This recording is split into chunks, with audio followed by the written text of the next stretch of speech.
So I want you to go back to your career. Sean Payton this year had one of those humiliating losses, and it really helped them galvanize it, start over, and just kind of throw some junk out. Last night's Miami loss, and you know the Dolphins well, that's a disaster. Did you have a moment in your career where you took a terrible Sunday or Monday, and it actually, 6 weeks later, was a real moment of clarity? I think I don't know that I can remember one particular game.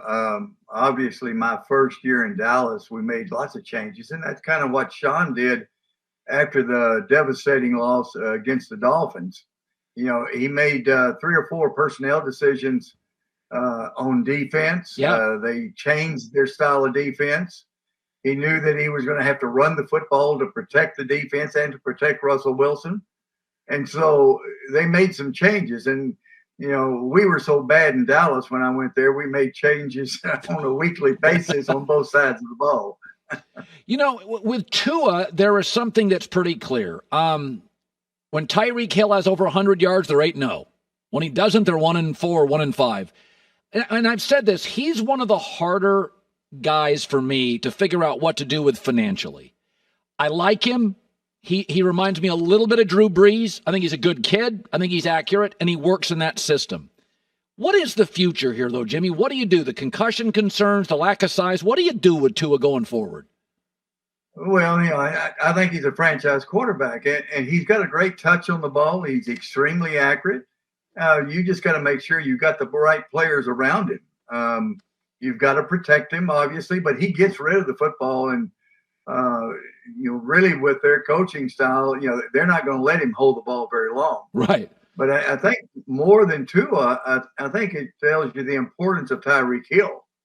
And with Tyreek Hill there, that defense, you know, they've got to back off of him. I don't know that you can cover him deep. I don't care how deep you get.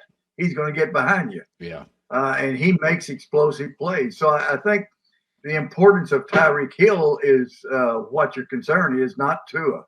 Interesting. So Mike McCarthy took a little bit of a beating in Green Bay with Aaron Rodgers. And Aaron Aaron can be, I wouldn't say difficult to coach, but there's some challenges with Aaron. And now I've watched McCarthy. I got new information, Jimmy. I've watched him for a second time build a heck of an offense. I've never seen Dak play this well.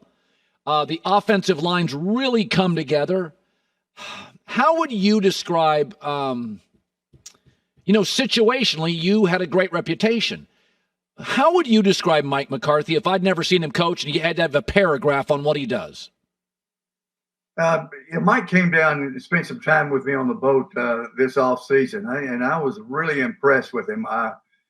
The thing that he's got Dak Prescott doing right now, he's got him throwing the ball on rhythm. If you look at Prescott, the negative plays he's had over the years, it's whenever he's got, out of sync, off rhythm. Now sometimes he'll pick up a big first down running the football.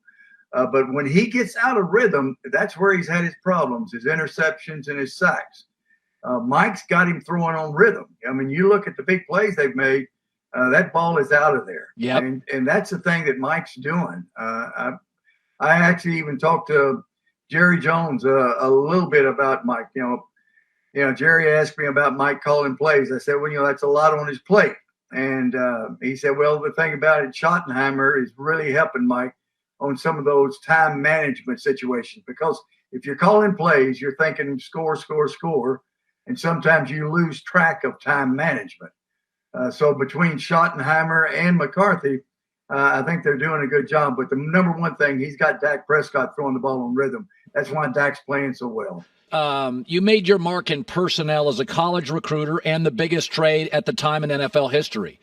So did the entire league miss on Brock Purdy, or is it just environment? What do you see? I think it's a combination of all, and maybe that's a cop-out as far as an answer. But you look at Brian Griese recruited, or actually Brian Griese was doing television, and the Iowa State coaches told Brian Griese that, Brock Purdy turned their program around.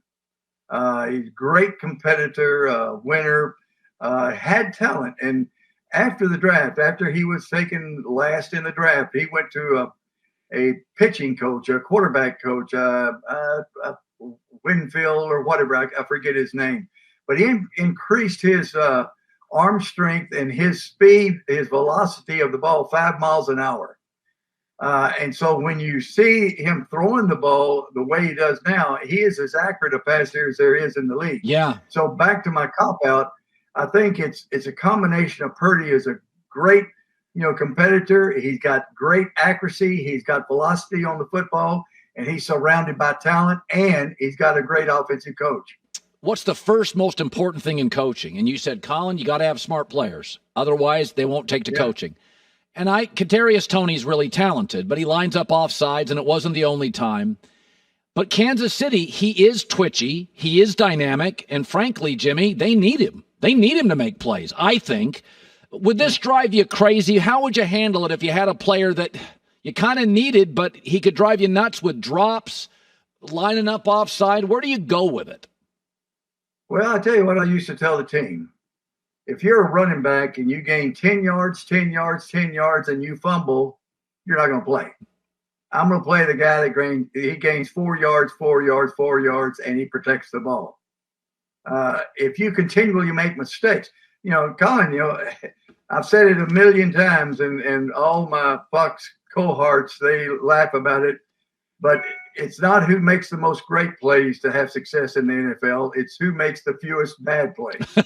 And if you've got players on the field that are making losing plays, you're going to lose games. I'd much rather have players that did not make mistakes, but yet they weren't as flashy and didn't make as many great plays. So mistakes is what kills you. And hey, I know Kansas City screaming and hollering about him being offside, but that is a rule. You're supposed to be on sides. Yeah. Would you, by the way, further point on that, usually, not that I have a problem with it. If you're in motion, I understand it, or a late hit. But this is sort of an instructive thing. Do you think officials should ever be instructive and just say, guys, get back? Or is that just up to the coaches and players? A lot of times the official, you'll see the receivers, they'll look over at the official and they'll point at him up or back. And so a lot of the times, the officials will help them, saying they back it up a little bit, or, so, they can't tell them how to line up. But they will actually okay if he's asking the official. He say, am I okay here? Yeah.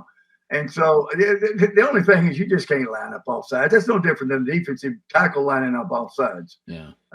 And so again, you can't scream and holler about it. It's a mistake. You just don't do it. And you talk about the motion penalty. Hey, that's coaching, Colin. That's coaching as far as lining up on sides on the practices. If a guy's fudging a little bit and he's getting too close, hey, listen, you're pressing it. Get back. Don't try to force the issue.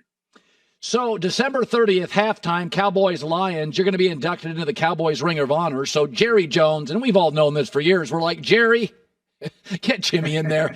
He understands your value. But what's interesting is I think you understand that Jerry Jones had some value. When you guys started out, people forget this. Jimmy was out there hustling around town to pay bills. You go back to the first couple of years when the football team was bad and Jerry didn't have a lot of money because he spent it on the Cowboys. Do you look back now and kind of laugh at some of that stuff and how wild and crazy it was? You're exactly right. Jerry was spending his time trying to pay the bills. I mean, the Cowboys were losing millions of dollars, and Jerry borrowed money to buy the Cowboys. And so, he was spending his time doing that. And of course, I was spending my time trying to get out of 1-15. And here's the thing that people don't understand. Jerry and I talked every day, especially the first 2 or 3 or 4 years until after we won the first Super Bowl. But when we stopped talking every day, that's when we started having some problems. Yeah. But, Jerry and I really never had any disagreements. I'd go in and say, hey, we're going to do this, we're going to do that. And he'd say, hey, that's great. I like it. And so we were on the same page for a long time in building those Super Bowl teams. Hi, everybody. Thanks for watching. Subscribe here to get the latest from the show. Also, be sure to check out more of the best clips from The Herd or go watch a few segments from other shows on FS1.